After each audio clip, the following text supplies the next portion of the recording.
នៅតែមិនព្រមបញ្ឈប់ថៃនៅតែបន្តធ្វើទុកបុកម្នេញមកលើប្រជាពលរដ្ឋខ្មែរដែលរស់នៅក្នុងភូមិជោគជ័យនិងភូមិព្រៃច័ន្ទបងប្អូនតាមរយៈការចាក់ឃោសនាស័ព្ទសម្លេង20សម្លេងខ្មោច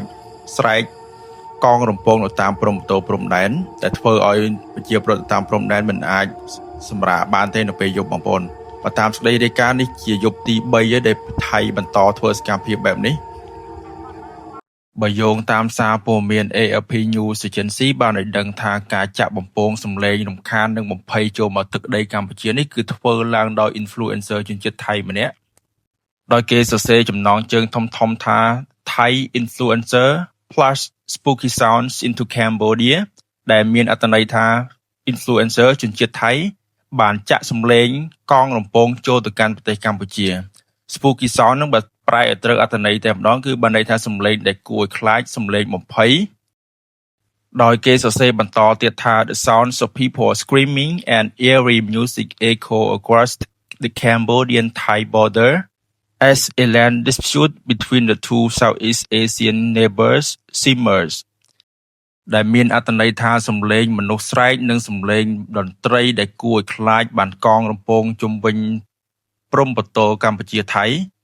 ខណៈចំនួនព្រំដែនដីគោករវាងប្រទេសអាស៊ីអាគ្នេយ៍ទាំងពីរនេះកំពុងកើនកម្ដៅអញ្ចឹងពាក្យថា the sounds of people screaming បានន័យថាសម្លេងរបស់មនុស្សស្រែក and eerie music បានន័យថាសម្លេងដែលគួរឲ្យខ្លាចសម្លេងដែលបំភ័យហើយពាក្យថា echo បានន័យថាកងរំពងបងប្អូន across the Cambodian-Thai border ជុំវិញព្រំប្រទល់កម្ពុជាថៃហើយពាក្យថា as a land dispute ហ្នឹងបានន័យថាខណៈដែលចំនួនព្រំដែនដីគោកបងប្អូន dispute ហ្នឹងបានន័យថាចំនួន land ហ្នឹងបានន័យថាដីដូច្នេះហើយពាក្យហ្នឹងផ្គុំចូលគ្នាបានន័យថាខណៈដែល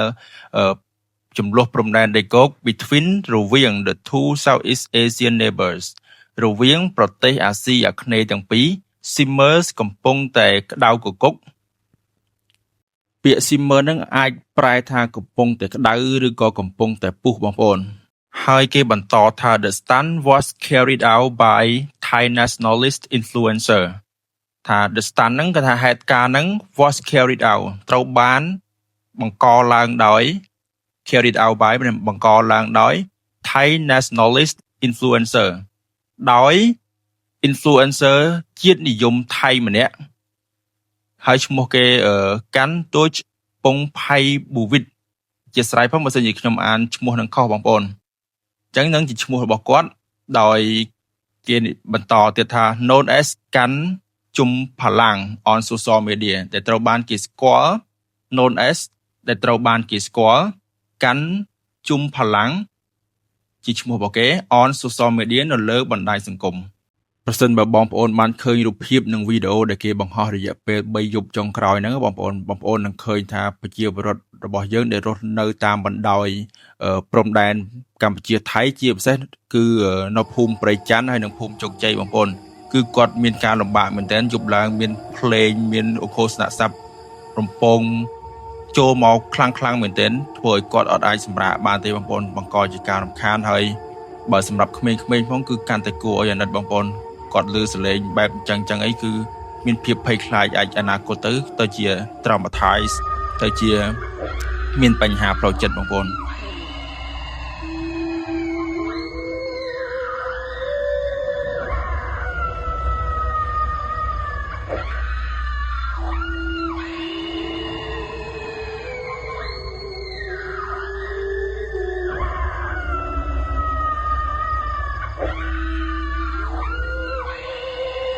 បើយោងតាមសារព័ត៌មានក្នុងស្រុកខ្មែរថាមក៏បានរាយការណ៍ស្រដៀងគ្នានឹងដែរ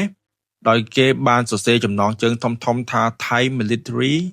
use ghost sounds and dog howling to scare Cambodian villagers ថាទាហានថៃបានប្រើប្រាស់សម្លេងខ្មោចនិងសម្លេងឆ្កែលូដើម្បីបន្លាចអ្នកភូមិកម្ពុជាអញ្ចឹងពាក្យថា Thai military បានន័យថាទាហានថៃ use ghost sounds ប្រើប្រាស់សម្លេងខ្មោចand dog howlings បានន័យថានឹងសំឡេងឆ្កែលូ to scare ដើម្បីបន្លាច Cambodian villagers អ្នកភូមិកម្ពុជាបើតាមអ្វីដែលយើងឃើញជាក់ស្ដែងនេះគឺសកម្មភាពដែលពួកថៃធ្វើនេះគឺធ្វើឡើងដើម្បីឲ្យអ្នកភូមិអូ3ជាន់ហើយអ្នកភូមិ ជោគជ័យហ្នឹងដែលជាភូមិកំពុងតែមានចំនួនខ្លាំងហ្នឹងចាក់ចេញពីដីកំណើតចាក់ចេញពីស្រុកកំណើតរបស់ពួកគាត់ក្នុងគោលបំណងឈ្លានពានយកទឹកដីភូមិទឹកដីរបស់កម្ពុជាយើងបើយោងតាម tweet របស់លោក Ned Petra ដែលជារដ្ឋមន្ត្រីក្រសួងព័ត៌មានរបស់កម្ពុជាបាននិយាយថា The ghostly sound broadcast by Thais are deafening មានន័យថាសំឡេងខ្មោច ghostly sounds នឹងសំឡេងខ្មោច broadcast ដែលផ្សព្វផ្សាយដែលបន្លឺឡើង by the Thais ដោយជនជាតិថៃហ្នឹងគឺមានសំឡេងខ្លាំងរហូតដល់ស្ទើរតែថ្លង់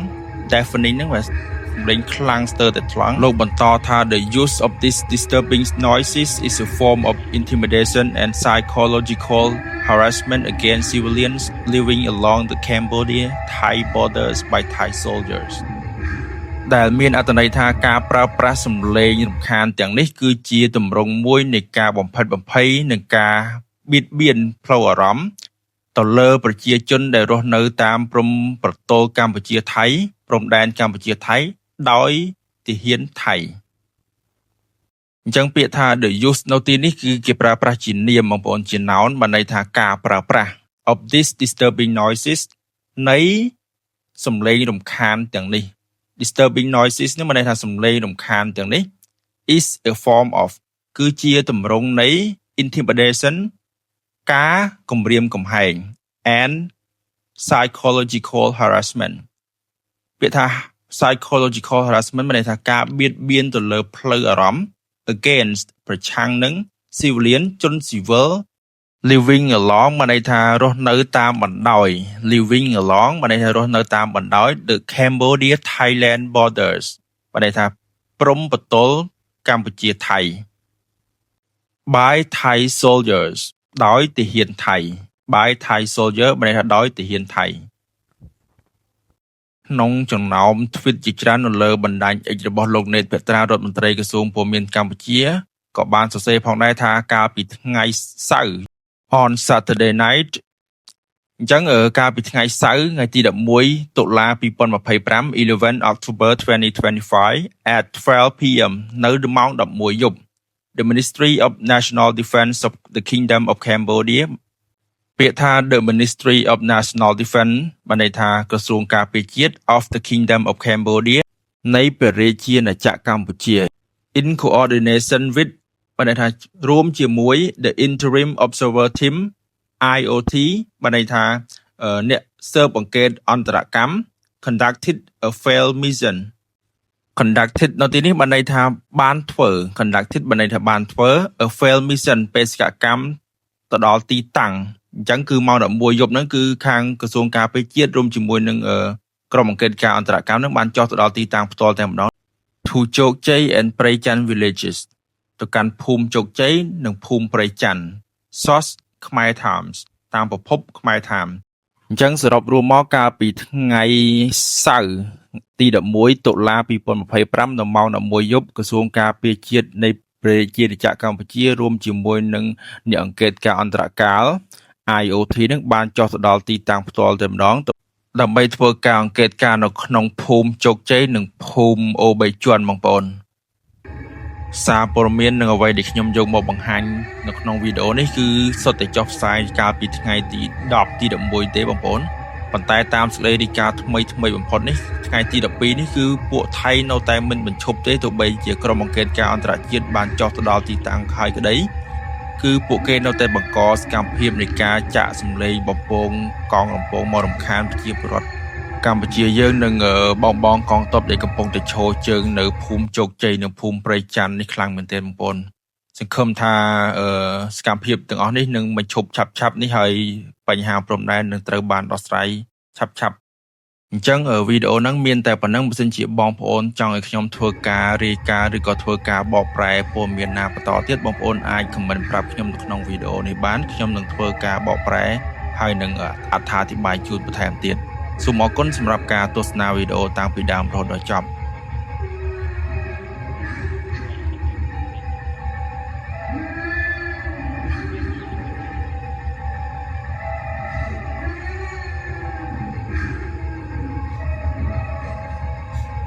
សូមជួយ Subscribe Channel YouTube របស់ខ្ញុំបាទមួយផងដើម្បីទទួលបានព័ត៌មាននិងការបកប្រែព័ត៌មានថ្មីៗពីខ្ញុំបាទបន្តទៀត សូមអរគុណ